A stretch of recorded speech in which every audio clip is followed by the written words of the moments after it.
Share ಮಾರ್ಕೆಟ್ಗೆ ಇಳಿಬೇಕು ಆದ್ರೆ stock ಪಿಕ್ ಮಾಡೋಕೆ ಐಡಿಯಾ ಇಲ್ವಾ? ರಿಸರ್ಚ್ ಮಾಡೋಕೆ ಟೈಮ್ ಇಲ್ವಾ? ಮಾರ್ಕೆಟ್ ಬಿದ್ದಾಗ ಏನ್ ಮಾಡ್ಬೇಕು, ಎದ್ದಾಗ ಏನ್ ಮಾಡ್ಬೇಕು? ಉತ್ತರ ಪಿಕ್ ರೈಟ್. ಲಾಂಗ್ ಟರ್ಮ್ ಇನ್ವೆಸ್ಟರ್ ಆಗಿದ್ರೆ ಇನ್ವೆಸ್ಟ್ಮೆಂಟ್ ಪ್ಯಾಕ್ ಹಾಗೂ ಟ್ರೇಡರ್ಸ್ ಆಗಿದ್ರೆ ಟ್ರೇಡಿಂಗ್ ಪ್ಯಾಕ್ ಇವೆ. ಇಲ್ಲಿರೋ ಪ್ರತಿ ಐಡಿಯಾ ಸೆಬಿ ನೋಂದಾಯಿತ ಸ್ಟಾಕ್ ಮಾರ್ಕೆಟ್ ತಜ್ಞರಿಂದ ರಚಿಸಲ್ಪಟ್ಟಿವೆ. ನೀವು ಪಿಕ್ ರೈಟ್ ಲಾಭ ಪಡೆಯಲು ಡಿಸ್ಕ್ರಿಪ್ಷನ್ ಹಾಗೂ ಪಿನ್ ಕಾಮೆಂಟ್ ನಲ್ಲಿರೋ ಲಿಂಕ್ ಚೆಕ್ ಮಾಡಿ.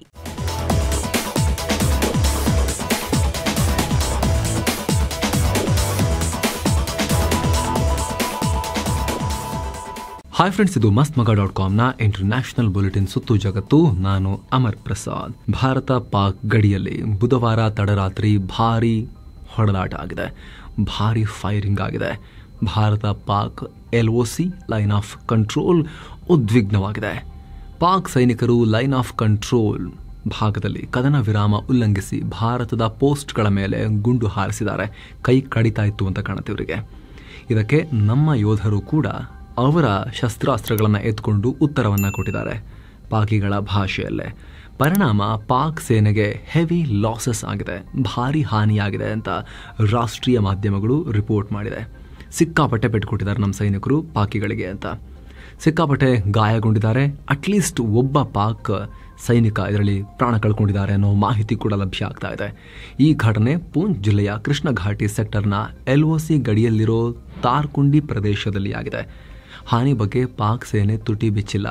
ಆದರೆ ಪಾಕ್ ಸೇನಾಧಿಕಾರಿಯೊಬ್ಬ ಪ್ರಾಣ ಕಳ್ಕೊಂಡಿದ್ದಾರೆ ಅಂತ ಪಾಕ್ ಸೈನಿಕರು ಆತನಿಗೆ ಶ್ರದ್ಧಾಂಜಲಿ ಸಲ್ಲಿಸ್ತಿರೋ ವಿಡಿಯೋ ವೈರಲ್ ಆಗಿದೆ. ಹಾಗಾಗಿ ಇದು ಕನ್ಫರ್ಮ್ ಆಗ್ತಾ ಇದೆ. ಇದರ ಬೆನ್ನಲ್ಲೇ LOC ಉದ್ವಿಗ್ನತೆ ಇನ್ನೂ ಜಾಸ್ತಿ ಆಗ್ತಾ ಇದೆ. ಈಗ ಆಲ್ರೆಡಿ ಭಾರತೀಯ ಸೇನೆ ಹೈ ಅಲರ್ಟ್ನಲ್ಲಿದೆ. ಶತ್ರು ಕಡೆಯಿಂದ ಯಾವುದೇ ಪ್ರಚೋದನೆ ಬಂದರೂ ಇನ್ನಷ್ಟು ಜಾಸ್ತಿ ಫೋರ್ಸ್ನೊಂದಿಗೆ ತಿರುಗೇಟು ಕೊಡೋಕೆ ಸಿದ್ಧವಾಗಿದೆ ಅಂತ ಭಾರತೀಯ ಸೇನಾ ಮೂಲಗಳು ಮಾಹಿತಿ ಹಂಚಿಕೊಂಡಿವೆ. ಅಂದಹಾಗೆ ಕಾರ್ಗಿಲ್ ಯುದ್ಧ ಆದಮೇಲೆ 2003ರಲ್ಲಿ ಭಾರತ ಪಾಕ್ಗಳೆರಡೂ ಕೂಡ ಕದನ ವಿರಾಮ ಒಪ್ಪಂದಕ್ಕೆ ಸೈನ್ ಹಾಕಿದ್ವು. ಇದರ ಪ್ರಕಾರ ಯಾರೂ ಗುಂಡಿನ ದಾಳಿ ಮಾಡಬಾರ್ದು, ಗಡಿಯಲ್ಲಿ ಶಾಂತಿ ಕಾಪಾಡಬೇಕು ಅಂತ ಹೇಳಿದರು. 2021ರ ಫೆಬ್ರವರಿ 25 ಎರಡೂ ರಾಷ್ಟ್ರಗಳು ಒಪ್ಪಿಕೊಂಡು ಈ ಒಪ್ಪಂದವನ್ನು ನವೀಕರಣ ಮಾಡಿದರು. ಅದಾದ ನಂತರ ಎರಡೂ ದೇಶಗಳು ತುಂಬ ಸ್ಟ್ರಿಕ್ಟ್ ಆಗಿ ಪಾಲಿಸ್ತಾ ಇದ್ರು, ಸ್ವಲ್ಪ ತೆಪ್ಪಗಿದ್ರು. ಪಾಕಿಗಳು ಉಗ್ರರನ್ನು ನುಸುಳಿಸೋದು ಮಾಡ್ತಿದ್ರು ಬಿಟ್ಟರೆ ನೇರವಾಗಿ ಅವರು ಗುಂಡು ಹಾರಿಸೋದು, ಶೆಲ್ಗಳನ್ನು ಹಾರಿಸೋದು ಸ್ವಲ್ಪ ನಿಂತಿತ್ತು. ಆದರೆ ಈಗ ಮತ್ತೆ ಕೈ ತುರಿಸಿ ಪಾಕ್ ಸೈನಿಕರು ಈ ದುಷ್ಟ ಕೃತ್ಯವನ್ನು ಮಾಡಿದ್ದಾರೆ. ಭಾರತದ ಸೇನೆಯಿಂದ ಸರಿಯಾಗಿ ಪ್ರತಿ ಏಟನ್ನು ತಿಂದಿದ್ದಾರೆ. ಈಗ ಗಮನಿಸಬೇಕಾದ ಸಂಗತಿ ಅಂದರೆ ಕಳೆದ ಒಂದು ವಾರದಿಂದ LOC ಗಡಿ ಪರಿಸ್ಥಿತಿ ನಾರ್ಮಲ್ ಇರಲಿಲ್ಲ. ಫೆಬ್ರವರಿ 8 ರಜೌರಿ ಸೆಕ್ಟರ್ನ ಅರಣ್ಯ ಪ್ರದೇಶದಲ್ಲಿ ಸೇನೆ ಮೇಲೆ ಗುಂಡು ಹಾರಿಸುವ ಪ್ರಯತ್ನ ನಡೆದಿತ್ತು. ಬಳಿಕ ಸೋಮವಾರವಷ್ಟೇ ಇದೇ ರಜೌರಿ ಜಿಲ್ಲೆಯಲ್ಲಿ ಗಸ್ತು ತಿರುಗ್ತಾ ಇದ್ದ ಯೋಧರ ಮೇಲೆ ಗುಂಡು ಹಾರಿಸಲಾಗಿತ್ತು. ಭಾರತಕ್ಕೆ ಉಗ್ರರನ್ನ ಒಳನುಸುಳೋ ಪ್ರಕ್ರಿಯೆಯ ಭಾಗವಾಗಿ ಉಗ್ರರು ಈ ಕೃತ್ಯವನ್ನ ಸಾಮಾನ್ಯವಾಗಿ ಮಾಡ್ತಾರೆ. ಯಾಕಂದರೆ ಒಂದು ಕಡೆ ಗುಂಡು ಹಾರಿಸಿ ನಮ್ಮ ಸೇನೆಯ ಗಮನವನ್ನು ಆ ಕಡೆಗೆ ಸೆಳೆದು ಇನ್ನೊಂದು ಕಡೆಯಲ್ಲಿ ಉಗ್ರರನ್ನ ಒಳನುಸುಳಿಸೋಕೆ ಪ್ರಯತ್ನ ಪಡ್ತಾರೆ. ಕೃಷ್ಣ ಘಾಟಿ ಸೆಕ್ಟರ್ನಲ್ಲಿ ಫೆಬ್ರವರಿ 4 ಮತ್ತು 5 ರಾತ್ರಿ ಭಾರತಕ್ಕೆ ಉಗ್ರರು ಇದೇ ರೀತಿ ಒಳನುಸುಳೋಕೆ ಪ್ರಯತ್ನ ಪಟ್ಟಿದ್ರು. ಈ ವೇಳೆ ಭಾರತೀಯ ಸೇನೆ ಬನ್ನಿ ಬನ್ನಿ ಅಂತೇಳಿ ಇಲಿಗಳಿಗೆ ಬೋನ್ ಇಡ್ತಾರಲ್ಲ, ಆ ರೀತಿ ಇಟ್ಟಿದ್ರು. ನೆಲ ಸ್ಫೋಟಕಗಳನ್ನು ಹಾಕಿಟ್ಟಿದ್ರು. ಅದರ ಮೇಲೆ ಕಾಲಿಟ್ಟು ಉಗ್ರರು ಸೀದಾ ಟಿಕೆಟ್ ತಗೊಂಡಿದ್ರು. ಉಗ್ರ ಚಟುವಟಿಕೆಗಳು ಜಾಸ್ತಿ ಆಗ್ತಿದ್ದಂತೆ ಜಮ್ಮು ಮೂಲದ white night core lieutenant general Naveen Sachdeva Rajouri ಜಿಲ್ಲೆಯ LOC ಗಡಿ ಪ್ರದೇಶಕ್ಕೆ ಭೇಟಿ ನೀಡಿ ಅಲ್ಲಿನ ಪ್ರಸ್ತುತ ಸ್ಥಿತಿಗತಿ ಬಗ್ಗೆ ಚೆಕ್ ಮಾಡಿದ್ರು. ಇದಾದ ಬೆನ್ನಲ್ಲೇ ಜಮ್ಮು ಜಿಲ್ಲೆಯ LOC ಗಡಿ ಬಳಿ ಇರೋ ಅಖನೂರು ಪ್ರದೇಶದಲ್ಲಿ ಶಂಕಿತ ಉಗ್ರರು ಸುಧಾರಿತ ಸ್ಫೋಟಕವನ್ನ ಸ್ಫೋಟಿಸಿದಕ್ಕೆ ನಮ್ಮ ಸೇನೆಯ 2 ಯೋಧರು ಹುತಾತ್ಮರಾಗಿದ್ರು. ಇದರ ನಡುವೆನೆ ಭಾರತ ಮತ್ತು ಪಾಕ್ ನಡುವೆ ಗುಂಡಿನ ದಾಳಿಯಾಗಿರುವುದು ಪರಿಸ್ಥಿತಿಯನ್ನ ಉದ್ವಿಗ್ನಗೊಳಿಸಿದೆ. PM ನರೇಂದ್ರ ಮೋದಿ ಅಮೆರಿಕದಲ್ಲಿ ಲ್ಯಾಂಡ್ ಆಗಿದ್ದಾರೆ. ಅವರಿಗೆ ಭವ್ಯ ಸ್ವಾಗತವನ್ನ ಕೋರಲಾಗಿದೆ. ಬಳಿಕ ಮೋದಿ ವಾಷಿಂಗ್ಟನ್ DC ಏರ್ಪೋರ್ಟ್ನಿಂದ ನೇರವಾಗಿ ಬೇರ್ ಹೌಸ್ಗೆ ತೆರಳಿದ್ದಾರೆ. ಇದು ಅಮೆರಿಕ ಅಧ್ಯಕ್ಷರ ರಾಯಲ್ ಗೆಸ್ಟ್ ಹೌಸ್. ಅನೇಕ ಜಾಗತಿಕ ನಾಯಕರು ಬಂದು ಹೋಗಿರೋ ಜಾಗ. ಸಿಕ್ಕಾಪಟ್ಟೆ ಫೇಮಸ್. ತಮ್ಮ 2 ದಿನಗಳ ಅಮೆರಿಕ ಭೇಟಿಯಲ್ಲಿ ಮೋದಿ ಈ ಪ್ರಸಿದ್ಧ ಗೆಸ್ಟ್ ಹೌಸ್ನಲ್ಲಿ ಇರ್ತಾರೆ. ಈ ಭೇಟಿ ವೇಳೆ ಅಮೆರಿಕದ ನೂತನ ರಾಷ್ಟ್ರೀಯ ಗುಪ್ತಚರ ಇಲಾಖೆಯ ನಿರ್ದೇಶಕಿ ತುಳಸಿ ಗಬಾರ್ಡ್ರನ್ನ ಮೋದಿ ಮೀಟ್ ಮಾಡಿದ್ದಾರೆ. ವಿಶೇಷತೆ ಏನು ಅಂದ್ರೆ ಮೋದಿ ಅಮೆರಿಕಗೆ ಕಾಲಿಟ್ಟ ಸ್ವಲ್ಪ ಹೊತ್ತಲ್ಲೇ ತುಳಸಿ ಗಬಾರ್ಡ್ರನ್ನ ಗುಪ್ತಚರ ಇಲಾಖೆಯ ನಿರ್ದೇಶಕಿಯಾಗಿ ಅಪಾಯಿಂಟ್ ಮಾಡಲಾಗಿತ್ತು, ಅಂದ್ರೆ ಅಧಿಕಾರ ಸ್ವೀಕಾರ ಮಾಡಿದ್ರು. ಅದಾದ ಕೆಲವೇ ಹೊತ್ತಲ್ಲಿ ತುಳಸಿ ಗಬಾರ್ಡ್ PM ಮೋದಿನ ಮೀಟ್ ಮಾಡಿದ್ದಾರೆ. ಈ ಭೇಟಿ ಕುರಿತು ಮಾತನಾಡಿರೋ ಮೋದಿ ತುಳಸಿ ಗಬಾರ್ಡ್ರೊಂದಿಗೆ ಭಾರತ ಅಮೆರಿಕ ಗೆಳೆತನದ ಬಗ್ಗೆ ಮಾತುಕತೆ ನಡೆಸಿದ್ವಿ ಹಾಗೂ ಅಮೆರಿಕದ ಗುಪ್ತಚರ ನಿರ್ದೇಶಕಿಯಾಗಿ ಆಯ್ಕೆಯಾಗಿರೋದಕ್ಕೆ ಶುಭಾಶಯ ತಿಳಿಸಿದ್ದೀನಿ ಅಂತ ಹೇಳಿದ್ದಾರೆ. ಮೋದಿ ಅಮೆರಿಕ ಅಧ್ಯಕ್ಷ ಡೊನಾಲ್ಡ್ ಟ್ರಂಪ್ರನ್ನ ಮೀಟ್ ಮಾಡಿ ದ್ವಿಪಕ್ಷೀಯ ಸಂಬಂಧಗಳ ಬಗ್ಗೆ ಚರ್ಚೆ ಮಾಡ್ತಾರೆ. ಈ ವೇಳೆ ಅಮೆರಿಕಗೆ ಆಮದಾಗೋ ಭಾರತದ ಸರಕುಗಳ ಮೇಲೆ ಟ್ಯಾರಿಫ್ ಹೆಚ್ಚಿಸೋ ಬಗ್ಗೆ ಟ್ರಂಪ್ ಮೋದಿ ಮುಂದೆ ರಿವೀಲ್ ಮಾಡ್ತಾರೆ ಅಂತ ಅಮೆರಿಕದ ವೈಟ್ ಹೌಸ್ ಹೇಳಿಕೊಂಡಿದೆ. ಇನ್ನು ಅಕ್ರಮ ವಲಸಿಗರ ವಿಚಾರವಾಗಿಯೂ ಚರ್ಚೆ ನಡೆಸುವ ಸಾಧ್ಯತೆ ಇದೆ. ಇನ್ನು ದ್ವಿಪಕ್ಷೀಯ ಭೇಟಿ ನಂತರ ಮೋದಿ ಭಾರತೀಯ ಸಮುದಾಯದವರನ್ನ ಕೂಡ ಭೇಟಿ ಮಾಡ್ತಾರೆ. ಅತ ಟೆಕ್ ದಿಗ್ಗಜ ಎಲಾನ್ ಮಸ್ಕ್ ಮತ್ತು ಮೋದಿ ಮೀಟಿಂಗ್ ಕೂಡ ಆಗೋ ಸಾಧ್ಯತೆ ಇದೆ. ಭಾರತಕ್ಕೆ ಸ್ಟಾರ್ಲಿಂಕ್ ಸರ್ವಿಸ್ ತರೋ ಸಂಬಂಧ, ಟೆಸ್ಲಾ ತರೋ ಸಂಬಂಧ ಮಹತ್ವದ ಚರ್ಚೆ ನಡೆಸ್ತಾರೆ ಅಂತ ಈಗ ಮಾಹಿತಿ ಬರ್ತಾ ಇದೆ. ರಾಯ್ಟರ್ಸ್ ಕೂಡ ಇದಕ್ಕೆ ಸಂಬಂಧಪಟ್ಟಂತೆ ಸ್ಟಾರ್ಲಿಂಕ್ ಬಗ್ಗೆ ರಿಪೋರ್ಟ್ ಮಾಡಿದೆ. ಇನ್ನೊಂದು ಕಡೆ ಟ್ರಂಪ್ ಭಾರತದ ಪರವಾಗಿ ನಿರ್ಧಾರ ತಗೋಬಹುದು ಅಂತ ಭಾರತೀಯರು ಥಿಂಕ್ ಮಾಡ್ತಾರೆ ಅಂತ ಇಂಡಿಯಾ ಟುಡೇ ಮಾಡಿರೋ ಮೂಡ್ ಆಫ್ ದಿ ನೇಷನ್ ಸರ್ವೆನಲ್ಲಿ ಬಹಿರಂಗ ಆಗಿದೆ. 40% ಜನ ಟ್ರಂಪ್ ಭಾರತಕ್ಕೆ ಫೇವರಬಲ್ ಆಗಿರ್ತಾರೆ, ಅಂದರೆ 31% ಜನ ಏನೂ ಆಗಲ್ಲ ಅಂತ ಹೇಳಿದ್ದಾರೆ. ಉಳಿದವರು ಭಾರತದ ಮೇಲೆ ಅಫೆಕ್ಟ್ ಮಾಡುತ್ತೆ ಅಂತ ಹೇಳಿದ್ದಾರೆ. ಸುಮಾರು 3 ವರ್ಷಗಳಿಂದ ನಡೀತಾ ಇರೋ ರಷ್ಯಾ ಯುಕ್ರೇನ್ ಯುದ್ಧ ಕೊನೆಗೊಳಿಸೋಕೆ ಅಮೆರಿಕ ಅಧ್ಯಕ್ಷ ಡೊನಾಲ್ಡ್ ಟ್ರಂಪ್ ಮೊದಲ ಹೆಜ್ಜೆ ಇಟ್ಟಿದ್ದಾರೆ. ಈ ಸಂಬಂಧ ರಷ್ಯಾ ಅಧ್ಯಕ್ಷ ವ್ಲಾಡಿಮಿರ್ ಪುಟಿನ್ ಹಾಗೂ ಯುಕ್ರೇನ್ ಅಧ್ಯಕ್ಷ ವೊಲೊಡಿಮಿರ್ ಝೆಲೆನ್ಸ್ಕಿ ಜೊತೆಗೆ ಮಾತನಾಡಿದ್ದಾರೆ. ಯುದ್ಧ ಕೊನೆಗೊಳಿಸುವ ಬಗ್ಗೆ ಯಾವುದೇ ಡಿಲೇ ಮಾಡದೆ ತಕ್ಷಣ ಮಾತುಕತೆ ನಡೆಸೋಕೆ ಎರಡೂ ಕಡೆಯವರು ಒಪ್ಪಿಕೊಂಡಿದ್ದಾರೆ ಅಂತ ಟ್ರಂಪ್ ಹೇಳಿದ್ದಾರೆ. ಇದರ ಬಗ್ಗೆ ರಷ್ಯಾ ಕೂಡ ಪ್ರತಿಕ್ರಿಯೆ ಕೊಟ್ಟಿದೆ. ಪುಟಿನ್ ಮತ್ತು ಟ್ರಂಪ್ ಫೋನ್ನಲ್ಲಿ 1.5 ಗಂಟೆಗಳ ಕಾಲ ಮಾತನಾಡಿದ್ದಾರೆ. ಇಬ್ಬರು ಪರಸ್ಪರ ಮೀಟ್ ಆಗೋಕೆ ಒಪ್ಪಿಕೊಂಡಿದ್ದಾರೆ. ರಷ್ಯಾಗೆ ಬರುವಂತೆ ಟ್ರಂಪ್ಗೆ ಪುಟಿನ್ ಆಹ್ವಾನ ಕೂಡ ಕೊಟ್ಟಿದ್ದಾರೆ ಅಂತ ರಷ್ಯಾ ಸರ್ಕಾರ ತಿಳಿಸಿದೆ. ಇನ್ನೊಂದು ಕಡೆ ಟ್ರಂಪ್ ಜೊತೆಗೆ ಫೋನ್ನಲ್ಲಿ ಒಳ್ಳೆ ಮಾತುಕತೆ ಮಾಡಿದೀವಿ ಅಂತ ಯುಕ್ರೇನ್ ಅಧ್ಯಕ್ಷ ವೊಲೊಡಿಮಿರ್ ಝೆಲೆನ್ಸ್ಕಿ ಹೇಳಿದ್ದಾರೆ. ಇನ್ನು ಈ ಯುದ್ಧ ಕೊನೆಗೊಳಿಸುವ ಬಗ್ಗೆ ಉಭಯ ದೇಶಗಳೊಂದಿಗೆ ಮಾತಾಡೋಕೆ ಟ್ರಂಪ್ ಒಂದು ನಿಯೋಗ ರೆಡಿ ಮಾಡ್ತಿದ್ದಾರೆ. ಅಮೆರಿಕದ state secretary Marco Rubio, central intelligence agency CIA director John Ratcliffe, ಹಾಗೆ national security adviser Michael Waltz ಹಾಗೂ ವಿಶೇಷ ರಾಯಭಾರಿ ಸ್ಟೀವ್ ವೈಕಾಫ್ ಇದರಲ್ಲಿ ಇರ್ತಾರೆ. ಇವರೆಲ್ಲ ಸೇರಿ ಎರಡೂ ಕಡೆಯವರೊಂದಿಗೆ ಯುದ್ಧ ಕೊನೆಗೊಳಿಸುವ ಬಗ್ಗೆ ಮಾತುಕತೆ ನಡೆಸೋ ವಿಶ್ವಾಸ ಇದೆ, ಸಕ್ಸಸ್ ಕಾಣ್ತಾರೆ ಇದರಲ್ಲಿ ಅಂತ ನನಗೆ ವಿಶ್ವಾಸ ಇದೆ ಅಂತ ಟ್ರಂಪ್ ಹೇಳ್ಕೊಂಡಿದ್ದಾರೆ. ಈ ಎಲ್ಲ ಘಟನೆಗಳ ಸಂದರ್ಭದಲ್ಲೇ ರಷ್ಯಾ ಒಂದು ಹೆಜ್ಜೆ ಇಟ್ಟಿದೆ. ಒಬ್ಬ ಅಮೆರಿಕದ ಶಿಕ್ಷಕರನ್ನ ರಿಲೀಸ್ ಮಾಡಿಬಿಟ್ಟಿದೆ. ಅರೆಸ್ಟ್ ಮಾಡಿಟ್ಕೊಂಡಿದ್ರು. ಅಮೆರಿಕಗೂ ಆತನನ್ನ ಹಸ್ತಾಂತರ ಮಾಡಲಾಗಿದೆ. ಈಗ ಇವ್ರನ್ನ ಮಾರ್ಕ್ ಪೊಗೆಲ್ ಅಂತ ಗುರುತಿಸಲಾಗಿದೆ. ರಷ್ಯಾ ಪೊಗೆಲ್ರನ್ನ ಮಾದಕ ವಸ್ತು ಕಳ್ಳ ಸಾಗಾಣಿಕೆ ಆರೋಪ ಮಾಡಿಬಿಟ್ಟು 2021ರಲ್ಲಿ ಹಿಡಿದಾಕಿತ್ತು. ಮತ್ತೊಂದು ಕಡೆ ಗಾಜಾ ಕದನ ವಿರಾಮ ಹಳ್ಳ ಹಿಡಿಯೋ ರೀತಿ ಕಾಣಿಸ್ತಾ ಇದೆ. ಒಪ್ಪಂದದ ಪ್ರಕಾರ ಹಮಾಸ್ ಇಸ್ರೇಲ್ ಒತ್ತಾಯಗಳನ್ನು ಬಿಡುಗಡೆ ಮಾಡಬೇಕಾಗಿತ್ತು, ಆದರೆ ವಿಳಂಬ ಮಾಡ್ತೀವಿ ಅಂತ ಹೇಳಿತ್ತು. ಯಾಕಂದ್ರೆ ಇಸ್ರೇಲ್ ಈ ಅಗ್ರಿಮೆಂಟ್ ಅನ್ನ ಉಲ್ಲಂಘನೆ ಮಾಡುತ್ತೆ ಅಂತ ಹಮಾಸ್ ಆರೋಪ ಮಾಡಿತ್ತು. ಈಗ ತೀವ್ರ ಆಕ್ರೋಶ ಹೊರಹಾಕಿದೆ ಇಸ್ರೇಲ್. ಈ ವಾರಾಂತ್ಯದೊಳಗೆ ಹಮಾಸ್ ಒತ್ತಾಯಗಳನ್ನು ರಿಲೀಸ್ ಮಾಡೋಕೆ ಸೋತ್ರೆ ನರಕ ತೋರಿಸ್ತೀವಿ, ಗಾಜಾ ಪುನಃ ಯುದ್ಧ ಭೂಮಿ ಆಗುತ್ತೆ ಅಂತ ಇಸ್ರೇಲ್ ರಕ್ಷಣಾ ಸಚಿವ ಇಸ್ರೇಲ್ ಕಾಟ್ಸ್ ವಾರ್ನ್ ಮಾಡಿದ್ದಾರೆ. ಇತ್ತೀಚೆಗಷ್ಟೇ ಟ್ರಂಪ್ ಹಮಾಸ್ಗಳಿಗೆ ಇದೇ ರೀತಿ ವಾರ್ನಿಂಗ್ ಕೊಟ್ಟಿದ್ರು. ಅಂತಹದ್ದೇ ಮಾತುಗಳನ್ನೀಗ ಇಸ್ರೇಲ್ ಕಾಟ್ಸ್ ಆಡಿದ್ದಾರೆ.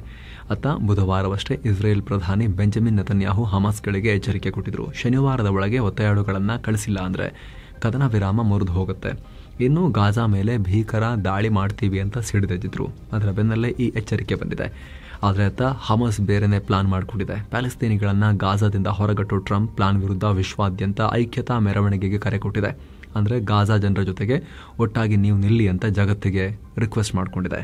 ಅಮೆರಿಕ ನಂತರ ಬ್ರಿಟನ್ ಕೂಡ ವಲಸೆ ವಿಚಾರದಲ್ಲಿ ಕಠಿಣ ಕ್ರಮ ತಗೊಳ್ಳೋಕೆ ಮುಂದಾಗಿದೆ. ಯಾರಾದರೂ ಅಕ್ರಮವಾಗಿ ಬ್ರಿಟನ್ ಪ್ರವೇಶಿಸಿ ಅಲ್ಲಿ ಸಿಟಿಜನ್ಶಿಪ್ಗೆ ಅರ್ಜಿ ಹಾಕಿದ್ರೆ ಅಂತ ಅರ್ಜಿಯನ್ನು ರಿಜೆಕ್ಟ್ ಮಾಡೋಕೆ ಈ ಹೊಸ ನಿಯಮ ತರೋಕೆ ಮುಂದಾಗಿದೆ.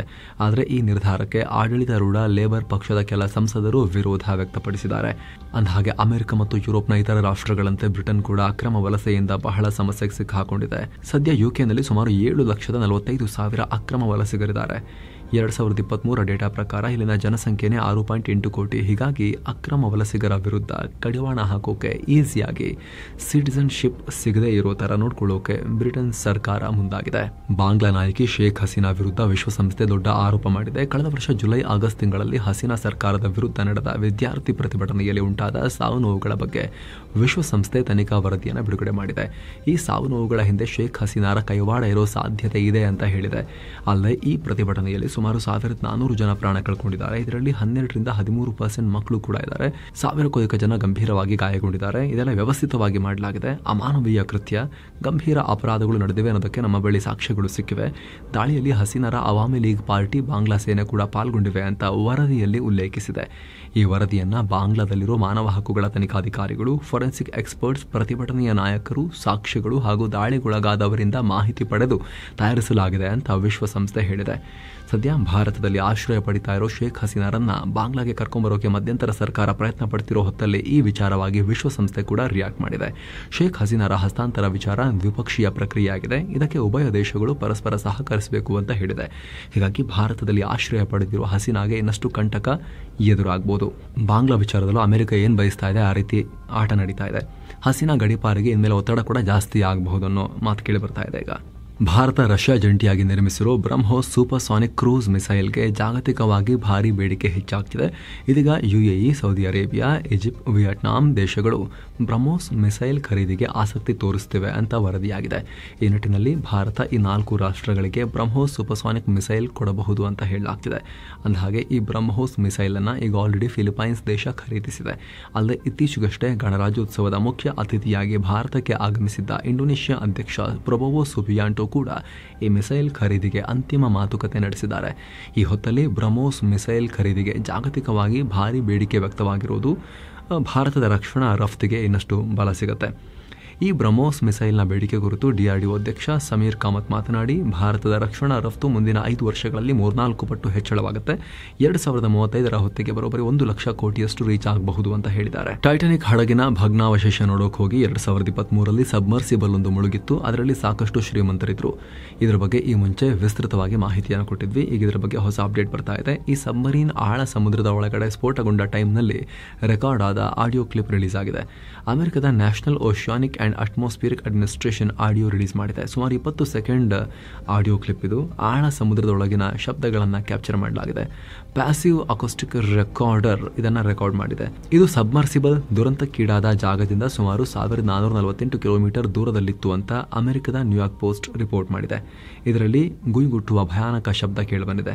ಅಂದಹಾಗೆ ಟೈಟಾನಿಕ್ ಹಡಗಿನ ಬಗ್ಗೆ ಎಕ್ಸ್ಪ್ಲೋರ್ ಮಾಡೋಕೆ ಸಮುದ್ರದ ಆಳಕ್ಕೆ ಇಳಿದಿದ್ದ ಈ ಟೈಟನ್ ಸಬ್ಮರ್ಸಿಬಲ್ ಜೂನ್ 18, 2023ರಲ್ಲಿ ಕಾಂಟ್ಯಾಕ್ಟ್ ಕಳ್ಕೊಳ್ತು. ನಂತರ ಇದ್ದಕ್ಕಿದ್ದ ಹಾಗೆ ಆಳ ಸಮುದ್ರದಲ್ಲಿ ಪ್ರೆಷರ್ಗೆ ಸ್ಫೋಟಗೊಂಡು ಅದರಿಂದ 5 ಬಿಲಿಯನರ್ಸ್ ಪ್ರಾಣ ಕಳ್ಕೊಂಡಿದ್ರು.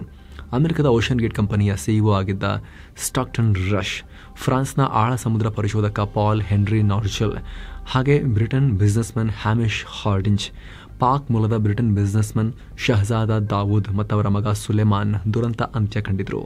ಅಮೆರಿಕದ ಹವಾಯಿಯಲ್ಲಿ ಖಿಲಾವ್ಯಾ ಹೆಸರಿನ ಜ್ವಾಲಾಮುಖಿ ಸ್ಫೋಟಗೊಂಡಿದೆ. ಇದರಿಂದ ಲಾವಾ ಸುಮಾರು 300 ಅಡಿ ಎತ್ತರಕ್ಕೆ ಚಿಮ್ಮಿದೆ. ಇದನ್ನು ಭೂಮಿ ಮೇಲಿರುವ ಅತ್ಯಂತ ಆಕ್ಟಿವ್ ಜ್ವಾಲಾಮುಖಿಗಳಲ್ಲಿ ಒಂದು ಅಂತ ಗುರುತಿಸಲಾಗಿದೆ. ಇಸ್ರೇಲ್ನ ಕೈಗಾರಿಕಾ ಸಚಿವ ನಿರ್ ಬರ್ಕತ್ ನೇತೃತ್ವದ ವ್ಯಾಪಾರ ನಿಯೋಗ ಭಾರತಕ್ಕೆ 2 ದಿನಗಳ ಭೇಟಿ ಕೊಟ್ಟಿದೆ. 100ಕ್ಕೂ ಅಧಿಕ ಇಸ್ರೇಲಿ ಸಂಸ್ಥೆಗಳ CEOಗಳನ್ನು ಕರ್ಕೊಂಡ್ಬಂದಿದ್ರು ಇವರು. ಈ ನಿಯೋಗ health care, cyber security, energy, retail, logistics ಮುಂತಾದ ಕ್ಷೇತ್ರಗಳಲ್ಲಿ ಸಹಕಾರಕ್ಕೆ ಸಂಬಂಧಪಟ್ಟಂತೆ ಭಾರತದ ಉದ್ಯಮಿಗಳೊಂದಿಗೆ ಚರ್ಚೆ ಮಾಡಿದ್ದಾರೆ. ಸೊ ಫ್ರೆಂಡ್ಸ್, ಇದಾಗಿತ್ತು ಇವತ್ತಿನ ಜಗತ್ತಿನ ಸುತ್ತಾಟ. ಮತ್ತೆ ಭೇಟಿಯಾಗ್ತಿರೋಣ. ನಮಸ್ತೆ.